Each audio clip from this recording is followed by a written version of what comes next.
بسم اللہ الرحمن الرحیم۔ سیکنڈ ایئر آج ہم دیا شنکر نسیم کے بارے میں پڑھیں گے، ان کے مختصر حالات زندگی اور خصائص کلام کے حوالے سے۔ دیا شنکر نام تھا، تخلص ان کا نسیم تھا۔ 1812 میں لکھنؤ میں پیدا ہوئے۔ لکھنؤ سے تعلق کے باعث نسیم لکھنوی کے نام سے مشہور ہوئے۔ ان کے والد کا نام پنڈت گنگا پرساد تھا۔ اصلاً یہ لوگ کشمیر کے کول پنڈت تھے اور ایک معزز خاندان سے تعلق تھا ان کا۔ اس زمانے میں برہمنوں میں اردو فارسی کی تعلیم عام تھی اور مسلمان بادشاہوں کے درباروں سے تعلق رکھنے کی وجہ سے اسلامی تہذیب و معاشرت کا ان پر گہرا اثر تھا۔ یہی وجہ ہے کہ نسیم لکھنوی نے بھی عربی اور فارسی کی تعلیم حاصل کی، ہندو ہونے کے باوجود، اور اسلامی اقدار سے بھی آگاہ تھے۔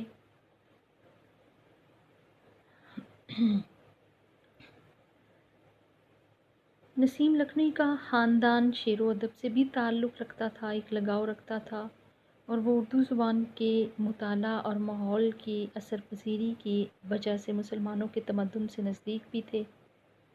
اسی ماحول میں ان کی تربیت ہوئی اور اسی ماحول میں انہوں نے اپنی تعلیم مکمل کی۔ تعلیم سے فارغ ہونے کے بعد نواب امجد علی شاہ والی اودھ کے دور میں یہ شاہی فوج میں بھرتی ہوئے، مگر ان کی عمر نے وفا نہ کی اور 32 سال کی عمر میں عین عالم شباب میں اس دنیا سے چلے گئے۔ ادبی ماحول میں چونکہ آنکھ کھولنے کی وجہ سے بچپن میں ہی ان کے دل میں شعری ذوق انگڑائیاں لینے لگا تھا اور وہ اساتذہ کے کلام سے بھی دلچسپی لینے لگے۔ یہی وجہ ہے کہ وہ امام بخش ناسخ اور خواجہ حیدر علی آتش، ان دونوں سے انہوں نے کسب فیض کیا اور ان کی وجہ سے ہی جو ہے وہ پنڈت دیا شنکر نسیم کے ہاں ہمیں جو آتش کا ایک رنگ سخن نظر آتا ہے وہ اسی وجہ سے ہے کہ انہوں نے ان کی شاگردی اختیار کی۔ 20 سال کی عمر میں انہوں نے شعر و سخن میں نام تو پیدا کر لیا تھا اور پھر انہوں نے گلزار نسیم تخلیق کی اور اس کی وجہ سے وہ امر ہو گئے۔ گلزار نسیم، چونکہ آپ کو بتاتی چلوں ہم لوگ مثنویاں پڑھ رہے ہیں، پہلے ہم نے میر حسن کی مثنوی پڑھی سحر البیاں، اب پنڈت دیا شنکر نسیم کی گلزار نسیم مثنوی کے حوالے سے آگے ہم پڑھیں گے، تو آج ان کا مختصراً تعارف اور خصائص کلام سے متعلق ہم بحث کریں گے۔ پنڈت دیا شنکر نسیم ایک قادر الکلام شاعر تھے۔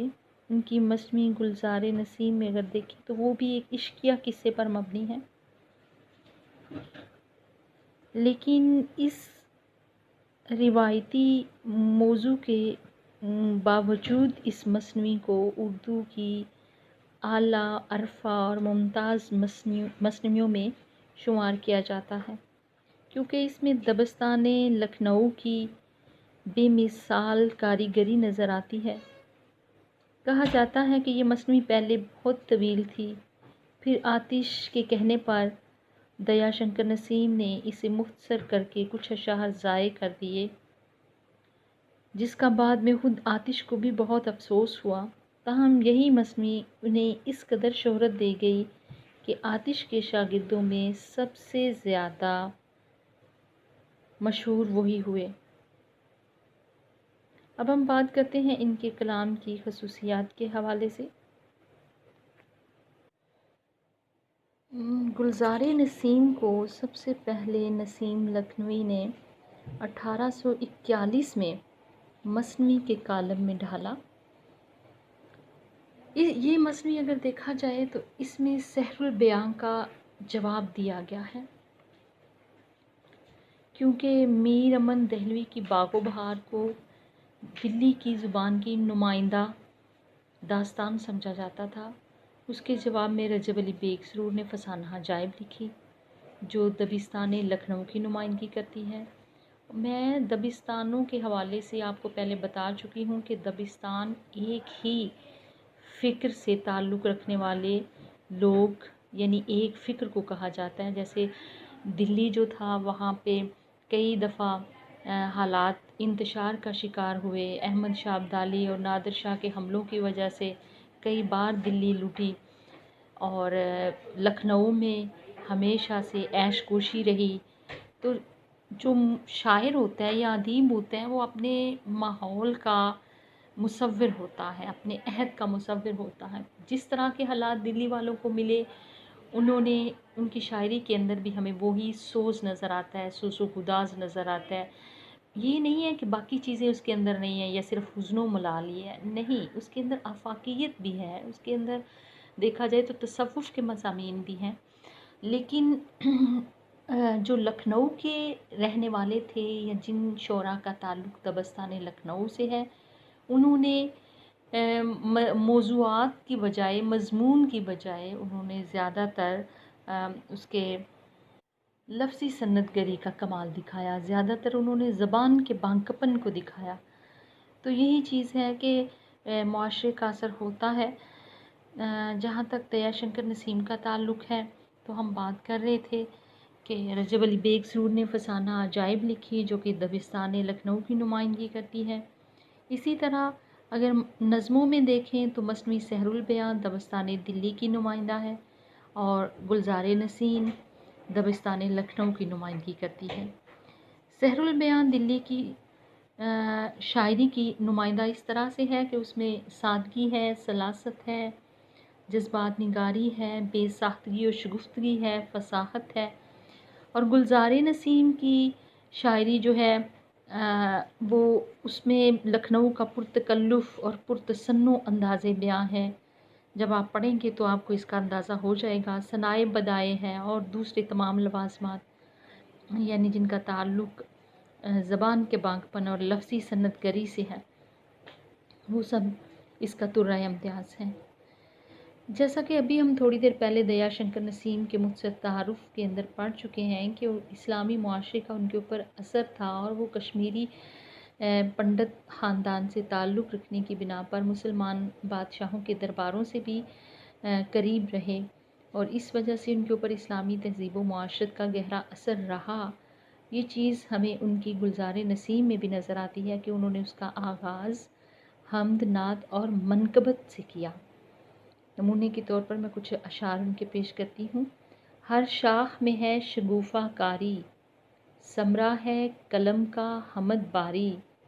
کرتا ہے یہ دو زباں سے یکسر، حمد حق و مدحت پیمبر. 5 انگلیوں میں یہ حرف زن ہے، یعنی کہ متی پنج تن ہے. پھر یہ ہے کہ اس کے اندر جو گلزار نسیم کے اندر سب سے بڑی خوبی کہ اس کے اندر اختصار ہے. یہاں بھی بات ہو رہی ہے، فصاحت تو ہے ہی لیکن اس کے اندر اختصار ہے. کس طرح سے اختصار ہے کہ ابتدا میں جیسے میں نے بتایا کہ یہ مثنوی طویل تھی، لیکن استاد آتش کے کہنے پر اس کو مختصر کر دیا گیا اور صرف 1500 اشعار میں پورے قصے کو سمیٹ دیا گیا. نسیم لکھنوی نے جس ہنرمندی کے ساتھ گل بقولی کی داستان یا گلزار نسیم کے اندر طوالت کو اختصار کے سانچے میں ڈالا، وہ انہی کا حصہ ہے. انہوں نے ہر معاملے کو اس قدر مختصر کر دیا کہ اس سے زیادہ مختصر ہو نہیں سکتا. اس اختصار نے مثنوی کو وہ جامعیت عطا کر دی کہ کوئی شعر بیچ میں سے نکال دیا جائے یا مصرع ادھر سے ادھر کر دیں تو داستان برہم ہو جاتی ہے، اور قصے کا جو ایک تار و پود بکھیرا ہوا ہے وہ ہمیں وہ دکھائی نہیں دیتا. تو یہ اجاز و اختصار کا اجاز دکھاتے ہوئے نسیم لکھنوی نے بڑی بڑی باتوں کو اپنی استطاعت کی بدولت، اپنی صلاحیت کی بدولت مصروں میں سمیٹ لیا. جب بقولی اپنے پھول کے چور کی تلاش میں بھیس بدل کر شاہ زین الملوک کے دربار میں پہنچتی ہے تو بادشاہ اسے مختلف سوال پوچھتا ہے اور وہ جواب دیتی ہے. دونوں کے سوال و جواب کو انہوں نے انتہائی سلیقے سے 2 مصروں میں ادا کیا. پوچھا کہ سبب، کہا قسمت، پوچھا کہ طلب، کہا قناعت. کیا خوبصورت انداز ہے جو اختصار کے ساتھ ہے. پھر دیا شنکر نسیم کے کلام میں ہمیں ربط و تسلسل نظر آتا ہے اور لفظی سند گری کا کمال ہے کہ جیسے ابھی تھوڑی دیر پہلے ہم بات کر رہے تھے کہ دبستان لکھنؤ کی نمائندہ مصنوعی ہے، ان کا انداز بیان پرتکلف ہے اور سلاست، روانی اور فصاحت تو موجود ہے ہی، جس کو شروع سے لے کر آخر تک انہوں نے نبھایا، مگر ان کا جو ہر شعر ہے وہ اپنی جگہ ایک بہت بڑا کارنامہ ہے اور لفظی سند گری اور ہنرمندی کا اظہار کرتا ہوا نظر آتا ہے۔ نسیم لکھنوی کے ہاں ہمیں مرصع کاری نظر آتی ہے۔ وہ مرصع کاری کیا ہے؟ وہی کہ زبان کے بانکپن کے حوالے سے کہ انہوں نے لفظی صنائیوں کا ایک لاجواب، جیسے ہوتا ہے نا مرقع، وہ یہ مصنوعی ہے کہ بیان و ادا کا بانکپن اور حسن کسی ایک مقام پر نہیں بلکہ پوری مصنوعی میں جاری و ساری، شروع سے لے کر آخر تک وہ اس چیز کا خیال رکھتے ہیں، بلکہ یوں کہا جا سکتا ہے کہ انہوں نے اس کو ایک معیار بنا لیا، اس بانکپن اور تجمل کو۔ تو سحر البیاں کی بے شک منظر نگاری اور زبان کی روانی کے اندر مطلب وہ تسلسل اور صفائی نظر آتی ہے، لیکن گلزار نسیم کے ہاں ہمیں الفاظ و تراکیب کی رعنائی نظر آتی ہے۔ اس کے بعد پھر یہ ہے کہ جیسے محاکات نگاری کیا ہوتا ہے؟ یعنی کہ لفظی تصویر کشی، کہ انہوں نے لفظی تصویر کشی کس طرح سے مختلف جذبات کے تحت انسان کے چہرے یا اس کے جسم کا جو انداز ہوتا ہے اس کو انہوں نے الفاظ کے ذریعے یوں بیان کیا کہ اس کی تصویر کھنچ گئی، اور یہ کام جس نزاکت، نفاست اور فنی مہارت سے نسیم لکھنوی نے کیا ہے کہ خد و خال کی خفیف ترین اثرات بھی واضح ہو جاتے ہیں۔ مثلاً راجہ اندر بقول کے متعلق پریوں سے پوچھتا ہے، ان میں کچھ پریاں بقولی کی ہمدرد ہیں اور کچھ دشمن، تو اس کا نقشہ کس طرح نسیم لکھنوی کھینچتے ہیں۔ نمونے کے طور پر کچھ اشعار ملاحظہ کریں۔ پوچھا پریوں سے کچھ خبر ہے، شہزادی بقولی کدھر ہے؟ آنکھ ایک نے ایک کو دکھائی، منہ پھیر کے ایک مسکرائی، چتون یعنی بھویں، چتون کو ملا کے رہ گئی ایک، ہونٹوں کو ہلا کے رہ گئی ایک۔ اور پھر اگر ہم منظر نگاری کے حوالے سے بات کریں تو گلزار نسیم بھی سحر البیاں سے کسی طرح سے پیچھے نہیں ہے، اس میں بھی منظر نگاری ہے لیکن اختصار کو پیش نظر رکھا گیا ہے۔ نمونے کے طور پر کچھ اشعار، محفل میں جو آئی شمع محفل، پروانوں کے ہاتھ سے گیا دل، جو کہ گاتی تھی بیٹھی مثل آواز، مجرے کو اٹھی وہ صورت ناز، وہ ناچنے کیا کھڑی ہوئی تھی، خود راگنی آ کھڑی ہوئی تھی۔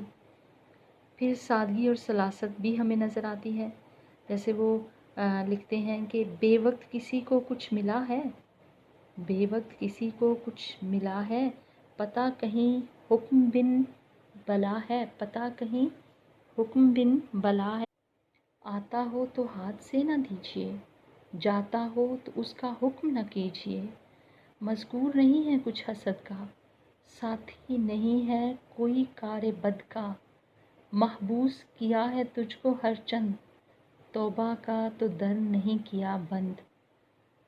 محاورات بھی ہمیں اس کے ہاں نظر آتے ہیں۔ منہ دھونے جو آنکھ ملتی آئی، پر آب وہ چشمے حوض پائی، دیکھا وہ گل ہوا ہوا ہے، کچھ اور ہی گل کھلا ہوا ہے، گھبرائی کہ ہیں کدھر گیا اب گل کھلا ہوا۔ اور یہ سارے مطلب اس کے اندر بھی ہمیں وہ محاورات کا ایک خوبصورت جگہ جگہ استعمال نظر آتا ہے۔ جذبات نگاری بھی دیکھا جائے جو کہ مصنوعی کے اندر ایک ضروری چیز ہے، وہ بھی نسیم لکھنوی کے ہاں ہمیں نظر آتی ہے کہ انہوں نے برمحل محاورات کے استعمال سے ایک خاص آب و تاب پیدا کر دی جس سے انسانی جذبات کا ابلاغ ہوتا ہے۔ کاری الفاظ و محاورات کی تاثیر سے ایک خاص قسم کے طلسم میں کس طرح کھو جاتا ہے، کچھ اشعار آپ کی گوشے گزار کرتی ہوں۔ ہے میرا پھول لے گیا کون، ہے میرا پھول لے گیا کون، ہے مجھے خار دے گیا کون،